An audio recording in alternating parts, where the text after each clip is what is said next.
name came up. That's what I was about to say. How's Cap not signed? Mm-hmm. I mean, I don't understand. A guy that went to a Super Bowl, went to NFC Championship games. He's proven he can win in this game. Yeah, you have to make sure that the offense fits him, but what quarterback that you don't have to make sure the offense fits him? It's just mind-boggling why this guy isn't on somebody's team right now, and you can't tell me that he's not one of the top 64 quarterbacks. Right. All right, so let's get to that, because, Mike, I'm going to ask you. You're really passionate about that earlier. Because I said this, I said Colt McCoy, they were saying Colt McCoy and Scott Tolzien, just naming names. I said, those guys in the room are 100% committed to being the backup and are willing to do whatever. Kirk Cousins, Andrew. Use the word teammates. Use the word perfect Kaepernick teammates. has not been into it for a workout visit. Now, do you think it's a grand conspiracy about the political side of it, or do you think that teams just aren't thinking that he's as committed to football and can play the game? But why wouldn't you think he's committed to football? Because he does some things in his community? No, listen, there's a... You see what I'm saying? But why the question? Like, what would give you the thought that he's not committed to football? When I look at his social medias, he's either helping in the community or he's working out. What gives you that thought? There was a report that Peter King had, all right, and doing things in the community is great, but the idea was he talked to people in front offices and said he's more about the social change or being an activist. That's where his attention is, whereas maybe for a quarterback you're going to bring in, you want football to be number one. How does that grab you guys? Well, you do want a quarterback to be number one during football season. You should be all in. And some guys are engulfed with football, and that's all you do. I know some of the better quarterbacks that I've played with, it's 24/7. But at the end of the day, whatever happened with Cap, I heard the conversation earlier. On the field, like if you're just judging him on the field, what he does on the field, his numbers, how he helps a team, how he makes a team better, going in, his past, his history, going forward, is he getting better as a player? Can he come in and help your football team right now? I think you have to take those things into consideration. Yeah, he made a stand, and everybody was talking about that. It was world news about Cap and taking a knee and taking a stand for something. Right. And you mentioned it.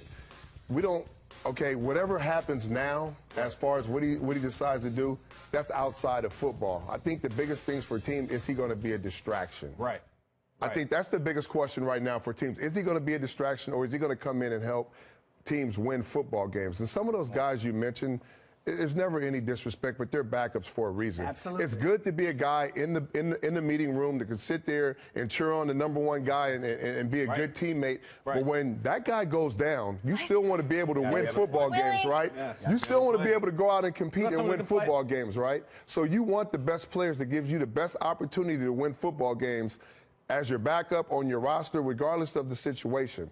So in saying that, he is one of the better options that is a free agent. That's how he got on the field in the first place. And here's the thing: we're not upset with any organization that decides to pass on Kaepernick. I mean, this is a business. We get it. We've been employees of this business, and if you want to pass on a guy because he may be a distraction, that's great. You can hire whoever you want to hire. But for the teams who will sit here and try to make everybody believe that Kaepernick isn't as productive as he once was, when a guy throws for 16 TDs and he rushes for 500 yards, that's a quarterback that anybody can use as a top 64. If not number one, compete for the number one. If not, compete for the number two job.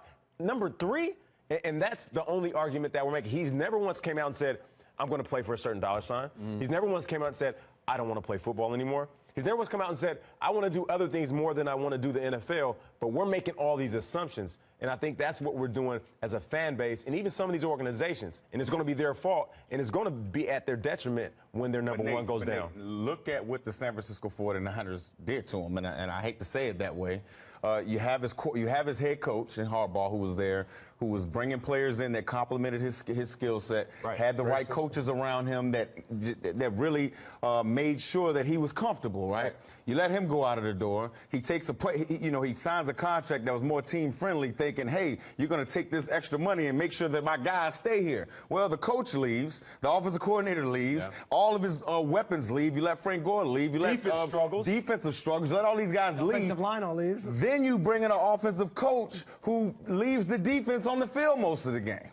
And then you blame me for losing. Yeah. Come on, man. I mean, you just have to think about these things. Right. It was a bad team. And Chip Kelly's system, let's just keep it 100 here. It didn't help any system. It didn't work in Philly. It didn't work in San Francisco. You could talk about going to the playoffs a couple of times. That's fine. But as far as long-term winning and helping your defense and all-around team wins, it didn't help. And everybody thought, remember, that Kaepernick would be great in this system. Yeah, it was the Still three. have- Everybody thought You this still would have be to great. an accurate Another assumption, passer. right? Another assumption, Have but to be an accurate passer. we play a team sport, and it's Yep. never about one player. And you need a lot of different pieces to make it work. And was Kaepernick great? Probably not. But did he play pretty Yes, good? admirable, for sure. Okay, he played okay. I'm not going to sit here and say, he should have been up for MVP or anything like that. But nobody on that team